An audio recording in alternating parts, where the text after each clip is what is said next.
महिमा तुम्हारी वेद बखानी, महिमा तुम्हारी वेद बखानी, तुलसी की वाणी शुरू हो रही है, राम कहानी शुरू हो रही है, राम कहानी।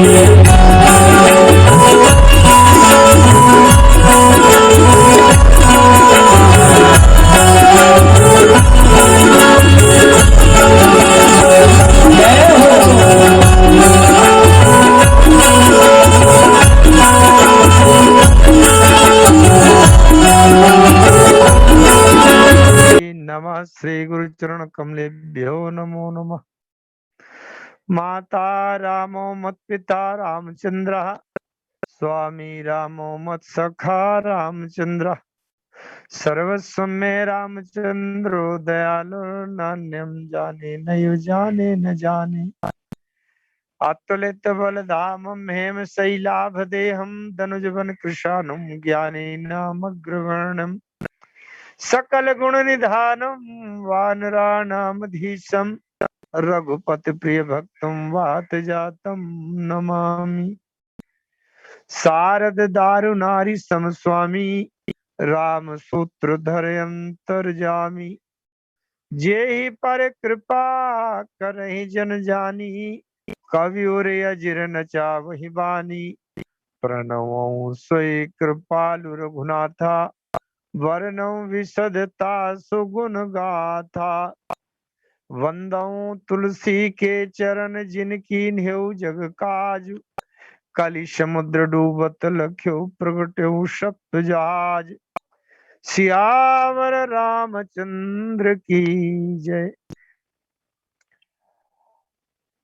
हमारे सभी मानस के विद्वान सुधी श्रोता आयोजक प्रवक्ता विद्वान, मैं सभी का समान भाव से हृदय से सम्मान व्यक्त करता हुआ सबका अभिवादन प्रस्तुत करता हूँ। हमारे जीएस पटेल जी के माध्यम से समय का जैसा आध्यात्मिक धार्मिक उपयोग हो रहा है वो भगवान की कृपा से ही संभव है, सहस मुख सराहनीय कार्य है। आइए हम पुष्प वाटिका में लगातार 2-3 दिनों से चर्चा कर रहे हैं और उसी पर पुनः थोड़ी सी बातें समझने का प्रयास करें। गोस्वामी जी लिखते हैं कि जब सीता जी राम जी को देख रही थी, किसी सखी ने संकेत कराया, स्मरण कराया कि पुनियाऊ बिये बेरिया काली, कई मन बिहसी के आली। इतने में सीता जी चलने लगी और लौटकर कहाँ के लिए लक्ष्य बनाया। गोस्वामी जी लिखते हैं, गई भवानी भवन बहोरी। बहोरी शब्द का अर्थ होता है दोबारा, फिर से गई। इसका मतलब एक बार पहले भवानी के घर में जा चुकी हैं। मज्जन करी सर सखिन समेता, गई मुदित मन गौरी निकेता। और पूजा की ने अधिक अनुरागा, निज अनुरूप सुभग बर मांगा। जब एक बार पहले जा चुकी हैं तो अब दोबारा जाने की क्या आवश्यकता है। गई भवानी भवन बहोरी। किसी दिन बहुत बड़े किसी मुकदमा का फैसला होना तो कचहरी कोर्ट में जाने से पहले हनुमान जी को 18 बार प्रणाम करते हैं, लौट लौट कर देखते हैं, महाराज आज मुकदमा का फैसला होना है, कृपा कर दीजिएगा। और सीता जी के तो संपूर्ण जीवन का आज निर्णय होना था, क्योंकि आज स्वयंवर का अंतिम दिन था। तो भैया अब इससे बड़ा मुकदमा क्या होगा। इसलिए गई भवानी भवन बहोरी, और वंदी चरण बोली कर जोरी।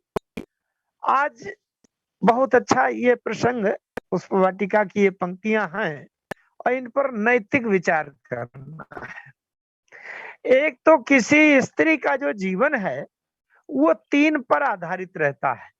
मनुस्मृति कहती है कि बाल्ये पितुर्वसे तिष्ठेत पाणिग्राहस्य यौवने पुत्राणाम भर्तरि प्रेते न भजेत स्त्री स्वतंत्रताम।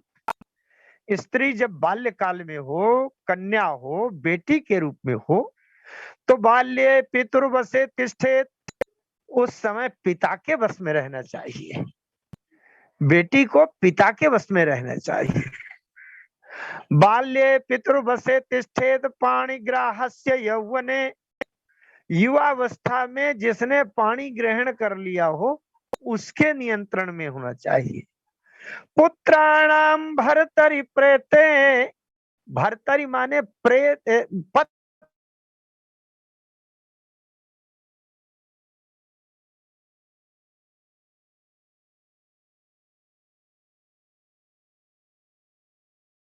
अगर प्रेतत्व को तो के न रहने पर अगर जीवन बचे तो पुत्राणाम, पुत्रों के वश में रहना चाहिए।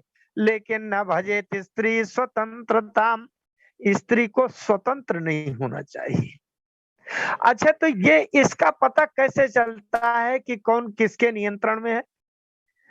जैसे बहुत व्यवहारिक बात है, मैं मानस के उस पंक्ति पर आऊंगा जिसमें ये मनुस्मृति का सिद्धांत बिल्कुल प्रत्यक्ष आदर्श आचरित करके दिखाया गया है।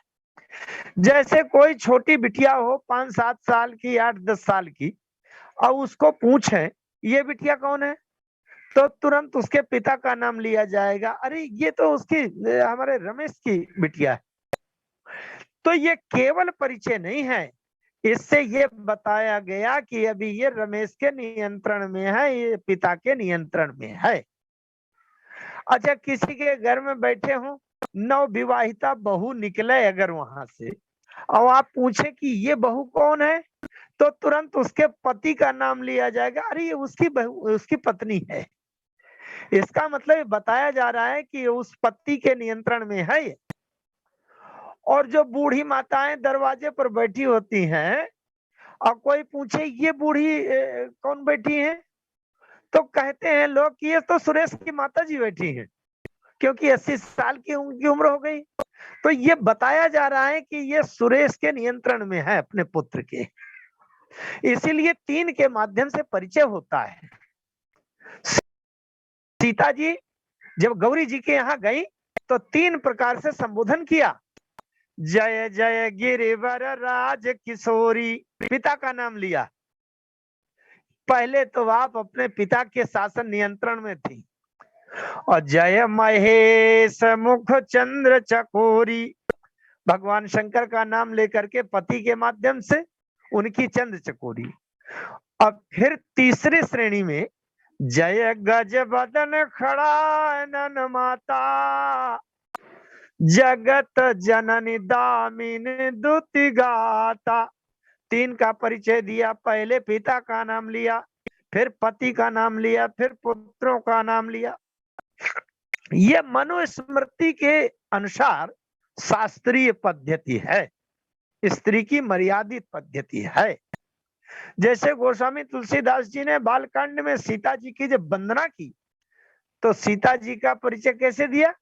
बोले जनक सुता जग जननी जानकी, जनक सुता जग जननी जानकी, अतिशय प्रिय करुणा निधान। इसका मतलब ये भी मनुस्मृति के अनुसार शास्त्र के नियंत्रण में ही ये भी पद्धति है। मानस में एक परिचय आया जहां पिता, पति और पुत्र का नाम उल्लेख नहीं किया गया, और वो परिचय कौन है? बोले सूपनखा रावण के बहिनी। तो वहां ये भी तो कहा जा सकता था ना कि सूपनखा जो विश्रवा की पुत्री है या विद्युत जिह्वा की पत्नी है, लेकिन न वहां विश्रवा का उल्लेख आया और न विद्युत जिह्वा का नाम आया। सूपनखा रावण के बहिनी, दुष्ट हृदय दारुण जस अहिनी। इसका मतलब ये शास्त्र की परंपरा और शास्त्र की मर्यादा का उल्लंघन करती हुई घूम रही है। जहां ना पिता का नाम न पति का उल्लेख, न पुत्रों का पता, बहिनी भाई के नाम से परिचय दिया गया। अच्छा, जो जो स्त्री अकेले जंगल में अकेले अपने लिए पति ढूंढते फिरे, इसका मतलब वो नियंत्रण से बाहर है, मर्यादा की सीमा रेखा को पार कर चुकी है। गोस्वामी जी कहते हैं, महावृष्टि चली फूट कियारी, अजीमी स्वतंत्र हुई बिगड़ी नारी। आइए हम फिर से वहीं पहुंचते हैं पुष्प वाटिका की उस पंक्ति में। सीता जी जब गई भवानी, भवन बहोरी, वंदी चरण बोली कर जोरी, हाथ जोड़कर बोलती है। अच्छा, सीता जी को आज कुछ मांगना है गौरी जी से। मानस में यह नीति भी बताई गई है, अगर किसी से कुछ मांगना है तो कैसे मांगना चाहिए। मैं यही की बात करूंगा, और इधर उधर तमाम जगह मांगने की पद्धति बताई गई है, लेकिन मैं यही की बात करता हूं। ज्यादातर महिलाओं से, देवियों से अगर कुछ मांगना हो, मित्रों मैं गिने गिनाए 3 लोगों की बात बता दूं, 3 लोगों की प्रशंसा कर दीजिए, और उस महिला से चाहे उसके प्राण मांग लीजिए तो दे देगी सार से। क्या? सबसे पहले तो उनके मायके के पिताजी का नाम लेकर उनकी प्रशंसा कर दीजिए। अरे आप तो उनकी बिटिया हो, बड़े उदार प्रिया हो। अच्छा, जय गज बदन खड़ानन माता।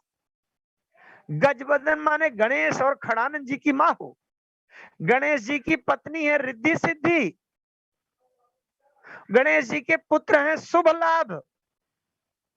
इसका मतलब ये आपके बेटे और बेटे की पत्नी है रिद्धि सिद्धि शुभ लाभ, तो इतने उदार आपके बेटे हैं कि उनके यहाँ दासी है, जासु भवन अनिमादिक दासी। तो अणिमा लगिमा आदि रिद्धि सिद्धियां आपके घर में दासी, आपके पुत्रों की पत्नियां हैं, इसलिए देने में तो आप जैसा उदार सक्षम सामर्थ्यवान कोई है ही नहीं। और तीनों मर्यादित शास्त्रीय पद्धति के परिचय हो गए। जय जय गिरिवर राज किशोरी, जय महेश मुख चंद चकोरी, जय गज बदन खड़ानन माता, जगत जननी दामिनी दुति गाता। अरे नहीं तव आदि मध्य अवसाना, अमित प्रभाव वेद नहीं जाना। आपका न कभी आदि है न कभी अंत है, कभी भी अंत नहीं है। आप सदैव सदैव हमेशा रहने वाली हैं, आदि शक्ति हैं। आपकी महिमा को तो वेद भी नहीं जानते सामान्य, और दूसरा कोई क्या जान पाएगा। भव भव विभव परा भवकारिणी, विश्व विमोहिनी स्वबस बिहारिणी। भव भव विभव पराभव, भव माने संसार और दूसरे भव माने होना, भू धातु से बना है। भू माने होना, भव माने संसार, इस संपूर्ण सृष्टि के भू धातु से होना माने उसकी उत्पत्ति, और विभव माने उसकी स्थिरता, जितने दिन तक सृष्टि रहती है। और पराभव माने वापस हो जाना, माने संहार। भव भव विभव पराभव कारिणी, इस संपूर्ण ब्रह्मांड की सृष्टि की सृजन करने वाली, पालन करने वाली और संहार करने वाली आप ही हो। कारिणी, कारिणी हो।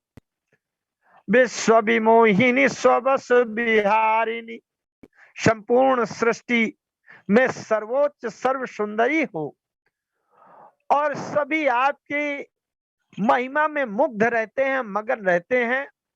स्वबस बिहारिणी, अपने बस में, अपने स्वबस माने स्वतंत्र रूप से विचरण करने वाली हो, माने किसी के दबाव में, किसी के शासन अनुशासन में, और किसी के नीचे सत्ता में नहीं हो। आप यही सत्ता है, आपको किसी के नीचे दबाव में रहने की आवश्यकता नहीं है। आप स्वाधीन हैं, स्वतंत्र हैं, क्योंकि आपसे बड़ी शक्ति अब कोई है नहीं। भव भव विभव पराभवकारिणी, विश्व विमोहिनी स्वबस विहारिणी, पति देवता सुतीय महुमातु प्रथम तव रेख। हे मां, पति देवता सुतीय, पति ही देवता है, ऐसी भावना जिसके मन में होती है उसको सुतीय कहते हैं। सु माने अच्छी, तीय माने स्त्री। सृष्टि में, संसार में वो स्त्रियां बहुत अच्छी मानी जाती हैं जिसके मन में ये भावना होती है कि पति ही देवता है, पति ही देवता है। ऐसी अच्छी सद्गुण वाली स्त्रियों में मातु प्रथम तव रेख। हे माता, आपका सर्वप्रथम नाम आता है, आपकी सबसे पहली स्थिति है, मर्यादा है। इस प्रकार से स्तुति करती जा रही हैं। पति देवता सुतीय महु मातु प्रथम तव रेख, महिमायमित न सकहि कही, सहस शारदा शेष, सेवत तो ही सुलभ फलचारी, वरदायिनी पुरारी प्रियारी। कहते हैं सेवत तो ही सुलभ फलचारी।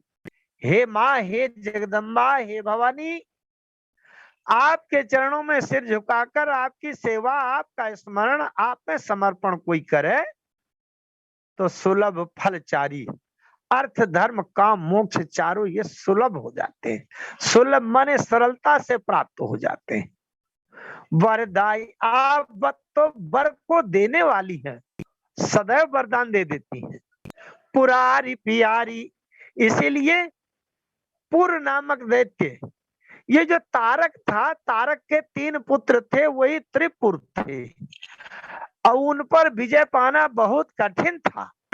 लेकिन भगवान शंकर ने मारे त्रिपुर एक ही बाण विनय पत्रिका में आया, त्रिपुर का संहार कर दिया। तब से त्रिपुरारी या पुरारी कहते हैं। तो वरदायिनी पुरारी प्यारी, देवी पूजी पद कमल तुम्हारे, सुर नर मुनि सब हो ही सुखारे। हे देवी, हे आदिशक्ति, हे जगदम्बा, देवी पूजी पद कमल तुम्हारे। आपके चरण कमलों की पूजा करने वाले को सुर नर मुनि, चाहे देवता हो, चाहे मनुष्य हो, चाहे मुनि हो, जितने भी हैं, केवल आपके ही चरणों की पूजा करके सुख प्राप्त कर सकते हैं। जब तक आप प्रसन्न नहीं होंगी मां, तब तक किसी को सुख नहीं मिलता।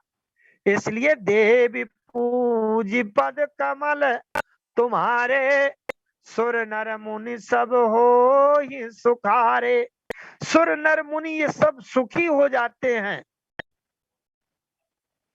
गौरी जी ने मानो जानना चाहा, ये बताओ संसार सुखी हो रहा है तो होने दो, लेकिन तुम इतनी लंबी स्तुति काहे कर रही हो सीते? सीता जी कहती हैं, माँ कुछ ना कुछ स्वार्थ तो होता ही है, तभी तो बार बार स्तुति की जाती है। नहीं, एक बार पूजा करके चली गई थी, अब दोबारा क्यों आती? गई भवानी भवन बहोरी, तो स्वार्थ तो मेरा भी है।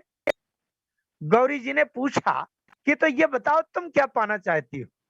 सीता जी को बड़ा संकोच लगा कि मैं ये कैसे कह दूं कि मुझे पति मिल जाए। इसलिए सीता जी ने कहा, मोर मनोरथ जानहुनी के, बसहु सदा उरपुर सब ही के। सीता जी कहती हैं, माँ मुझे तो बताने में संकोच लग रहा है ना, आप तो सबके हृदय के भीतर रहती हैं ना, तो जब आप सबके हृदय के भीतर रहती हैं तो मेरे हृदय में भी विराजमान है। तो इसलिए मोर मनोरथ जानहुनी के, मेरे मन की इच्छा अच्छी तरह से आप जानती हैं। क्योंकि आप मेरे हृदय में, सबके हृदय में विराजमान है, तो मेरे हृदय में भी विराजमान है। इसलिए मेरे हृदय की, मेरे मन की इच्छा भी आप जानती हैं।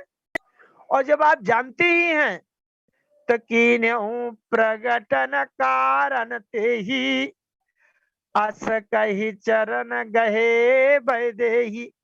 इसलिए मैंने अभी तक आपसे खुलकर नहीं कहा, क्योंकि आप तो जानती ही हैं, आप सबके हृदय में बैठी हैं। इसलिए कीन्हु प्रगट न कारण ते ही, अस कही चरण गहे बैदेही। आइए थोड़ा सा यहाँ सार गर्भित बात, कुछ इतने देर के वक्तव्य का निचोड़ देखें क्या है।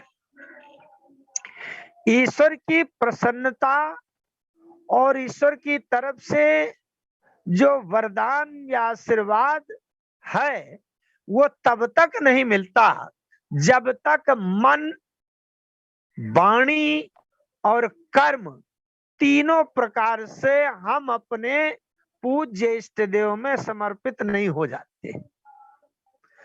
सीता जी ने मन, वाणी, कर्म तीनों प्रकार से समर्पण किया।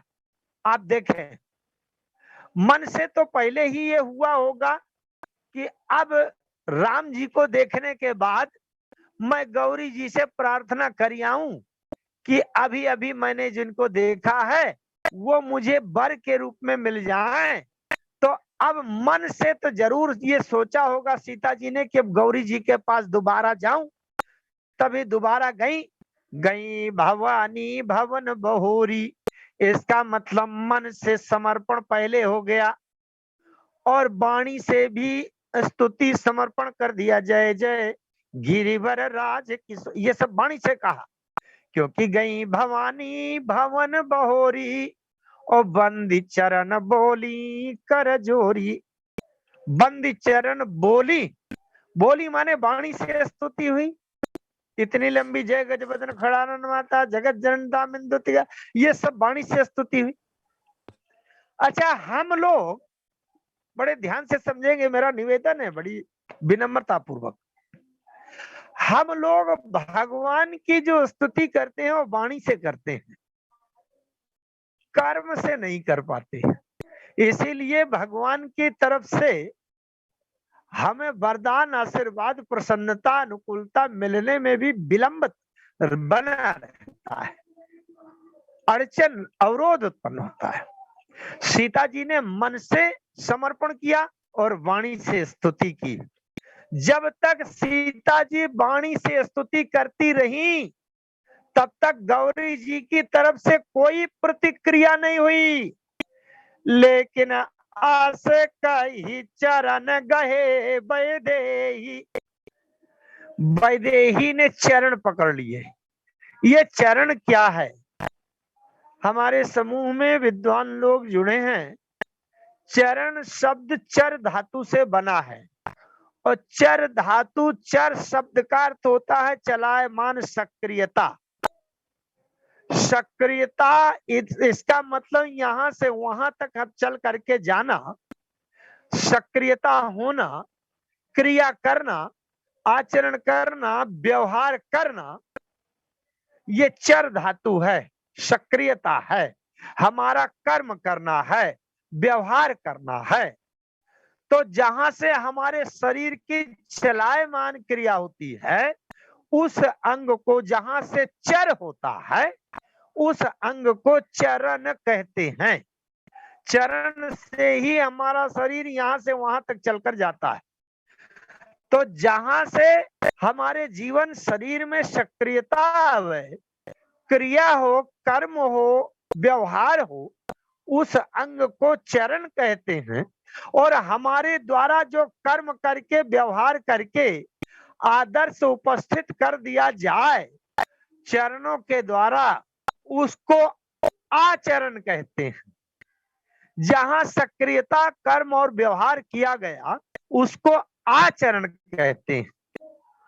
और जिसके स्मरण से आचरण मंगल हो जाए, कल्याणकारी हो जाए, इसका मतलब जिसके स्मरण से आचरण मंगल हो जाए उसको मंगल आचरण कहते हैं। सीता जी ने गौरी जी के चरण पकड़ लिए। कीन्हू प्रगटन कारण ते ही अस कही चरण गहे वैदेही। चरण गहे का मतलब चरण पकड़ लिया, केवल चरण पकड़ना नहीं, चरण पकड़ने का मतलब सीता जी ने आचरण करने की वो वचनबद्धता स्वीकार कर ली कि हे गौरी जी, हे भगवती, जैसा शास्त्र कहता है मैं वैसा ही आचरण करूंगी और मैं आपके चरण पकड़ती हूँ। आप जैसा आदेश करेंगी जीवन में वैसा ही कर्म, वैसा ही व्यवहार, वैसा ही आचरण मैं करूंगी। अस कही चरण गए वैदेही। मन, वाणी और कर्म तीनों एकत्र हो गए। मन से पहले समर्पण हुआ था, वाणी से फिर स्तुति हुई, और जैसे चरण गए तो चरण में आचरण की बात आ गई। और जैसे मन, वाणी, कर्म तीनों एकाग्र हुआ, तीनों से समर्पण हुआ, तो विनय प्रेम बस भई भवानी। खसी माल मूर्ति मुस्कानी, खसी माल मूर्ति मुस्कानी। मूर्ति मुस्कानी, रामायण में दो लक्षण आए हैं। एक तो पुष्प वाटिका में मूर्ति मुस्कानी, और लंका में जब राम रावण युद्ध हो रहा है और जिस दिन रावण अंतिम दिन युद्ध करने के लिए गया है, तो मंदोदरी ने क्या देखा था कि प्रतिमा श्रवही नयन मगबारी, मंदोदरी उर कंपति भारी।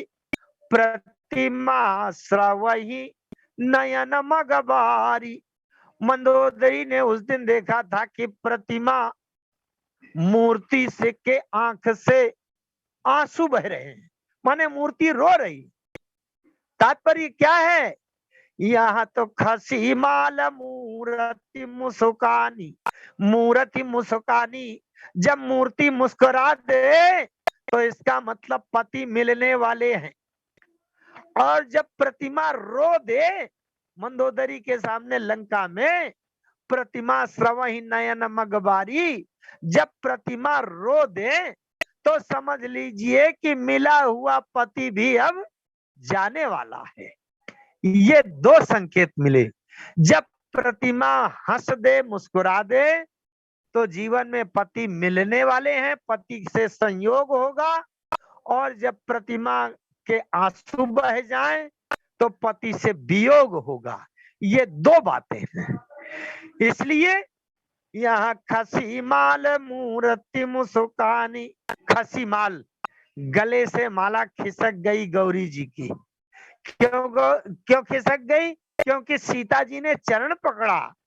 सीता जी ने जब गौरी जी के चरण पकड़ा और नीचे सिर झुकाया, तो गौरी जी के गले से माला खिसकी, और खिसक करके वो माला सीता जी के गले में आशीर्वादात्मक रूप में, वरदान के रूप में, वो माला सीता जी के सिर में, गले में गिर गई। खसी माल मूर्ति मुस्कानी। अब जैसे माला गिरी तो सादर सिय प्रसाद सिर धरेऊ। अब बोली गौरी हरसी ही भरेऊ। गौरी जी प्रसन्न होकर के बोलती हैं, गौरी जी के गले से खिसकी हुई माला को सादर सिय प्रसाद सिर धरेऊ। सीता जी ने सिर में धारण कर लिया, माने गले में धारण कर लिया, मस्तक पर लगा लिया उस माला को, क्योंकि वो प्रसाद है, वो आशीर्वाद है। अब बोली गौरी, अब गौरी जी बोली, प्रसन्नता से बोली कि सुन सिय सत्य शीस हमारी, पूजी मन कामना तुम्हारी। अच्छा, जैसी प्रार्थना वैसा वरदान, वैसा आशीर्वाद। सीता जी ने कहा था कि मोर मनोरथ जानहुनी की, इसलिए गौरी जी कहती हैं, सुन सिय सत्य यशीष हमारी, अपूजी मन कामना तुम्हारी, तुम्हारे मन की मनोकामना पूरी हो जाए। सीता जी ने कहा ठीक है। इशारों इशारों में बात हो गई, बात खुलने ही नहीं पाई। अब पूजी मन कामना तुम्हारी हो गया। सीता जी लौटने को हुई, थोड़ा सा सिर उठाया और लौटने के लिए जैसे ऐसे पीछे मुंह घुमाया, वैसे सीता जी को शंका आशंका हुई, पता नहीं मैंने कौन सी कामना सोच रखी हो और गौरी जी ने कौन सी कामना पूर्ण करने का वरदान दे दिया हो। अरे मैंने सोच रखा है कि राम जी मुझे मिल जाए, जीवन साथी मिल जाए, और गौरी जी ने कह दिया हो कि जाओ तुम्हारी सर्विस लग जाए। क्या मतलब? इसलिए सीता जी ने सोचा कि जरा कहीं ऐसा ना हो कि अंधेरे अंधेरे में कुछ का कुछ हो जाए, इसलिए मैं गौरी जी से जरा स्पष्ट कर लेती हूँ मनोकामना के बारे में।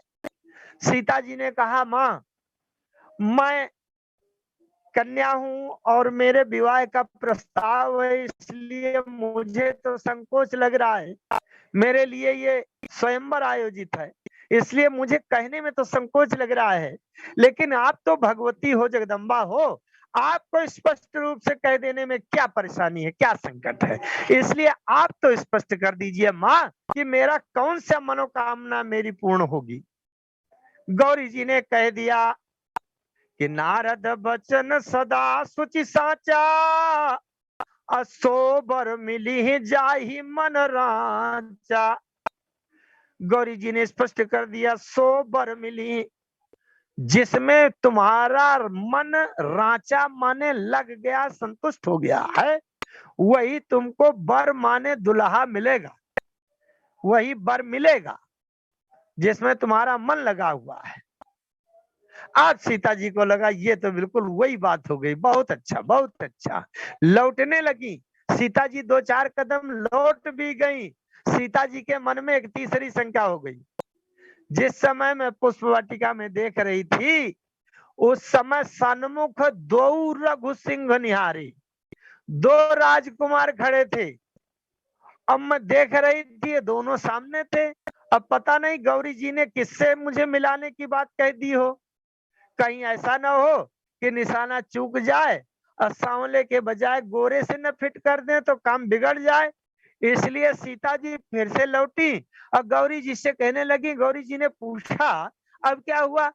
सीता जी कहती हैं, माँ थोड़ी सी शंका रह गई है, उसको भी स्पष्ट कर दीजिए तो मैं निश्चिंत हो जाऊं पूरी पूरी। क्या? बोले ये बताओ कि जब मैं देख रही थी पुष्प वाटिका में तो 2 राजकुमार थे, 2 में से मेरे लिए किसको आपने वरदान में दिया था कि बर मिल जाएगा? नारद बचन सदा सुचि साचा, सो बर मिली, बर माने दुल्हा, वो बर मिलेगा जिसमें मन लगा है। तो किसके लिए दिया? गौरी जी ने तुरंत कह दिया, मन जाहि राच्यु मिली ही सोबर, सहज सुंदर सांवरो। गौरी जी ने कह दिया कि मन जाहि राच्यो मिली ही सोबर, सहज सुंदर सांवरो। सांवला वाला मिलेगा, गोरा वाला नहीं। यहां से पूर्णतया स्पष्टीकरण हो गया कि अब राम जी ही मिलेंगे। और गौरी जी ने उनको एक वरदान में नाम दिया कि ये नाम होगा उनका। क्या?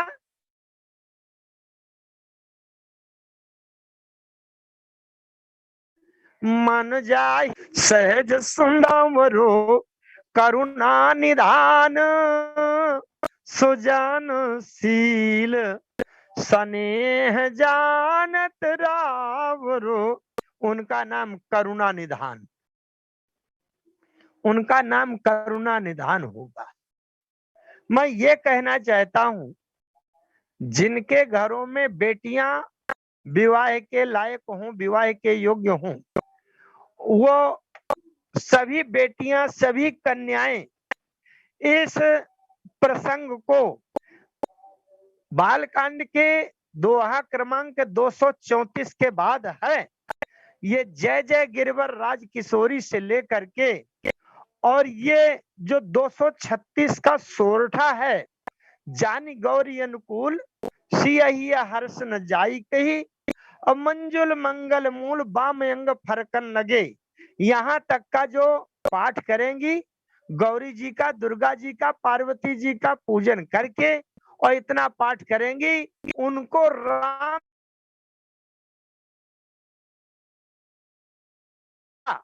घर और प्रभाव, क्योंकि मैंने रामचरितमानस में पीएचडी किया है और वो भी रामचरितमानस का वर्ण विन्यास माने एक अक्षर का महत्व क्या है, अक्षरों के क्रम का सिद्धांत क्या है। इसलिए मैंने मानस की मंत्र शक्ति पर शोध कार्य किया है, उसका प्रयोग किया है और प्रयोग करके जीवन में उसका प्रत्यक्ष फल भी प्राप्त किया है। इसलिए मैं ये, चूंकि प्रसंग चल रहा है, इसलिए बालकांड के 234 दोहा के आगे जो ये पार्वती जी की स्तुति है, जय जय गिरवर राज किशोरी, इसी चौपाई से प्रारंभ करना है। बेटियां दुर्गा जी की, पार्वती जी की पूजा करें और उसके बाद ये स्तुति भगवती जगदम्बा दुर्गा भवानी के, तब पार्वती जी के समक्ष ये स्तुति करें, सबको राम जी जैसा घर और बर मिलेगा। आइए, चर्चा तो आगे बहुत करनी है, लेकिन अब